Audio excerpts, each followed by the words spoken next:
Hi friends, అందరూ ఎలా ఉన్నారు? అందరూ బాగుండారా? అందరూ బాగుండాలి, అందుట్లో మేము కూడా ఉండాలని మనస్ఫూర్తిగా కోరుకుంటున్నానండి. అందరూ టీలు టిఫిన్ చేశారా? నేనైతే ఇంక చేయలేదండి, పని అయితే ఇప్పుడే అయింది. అయితే ఒక రీల్స్ చేసుకుందామని మా పెరట్లోకి వచ్చాను ఫ్రెండ్స్. చూడండి, బెండ మొక్కలు అండి ఇవి. బెండ మొక్కలు 4 పాదులు వేసానండి. కాయలు కూడా కాసాయి, కూరకు సరిపడా కాయలు కాసాయి. కానీ కోతులు అసలు ఉంచట్లేదండి, ఒక్క కాయ కూడా ఉంచట్లేదు. ఇలా కాయలు కాసాయి, అసలు ఒక్క కాయ కూడా ఉంచట్లేదు. 4 పాదులు అయితే పెట్టాను. ఇట్టయితే మిరప మొక్కలు, చామంచి అవి పెట్టానండి. చామంచి కూడా పెట్టానండి. అక్కడ చామంచి అయితే ఒక పాదు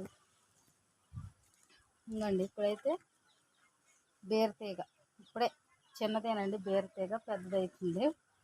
ఇంకక్కడేమో చూసారా చిక్కుడు తీగ, అది బీరతీగ. ఇక్కడ పార్క్ ఎక్కిస్తున్నానండి, కాయలు కాస్తాయేమోనని. సరే ఫ్రెండ్స్, నచ్చితే వీడియోకి లైక్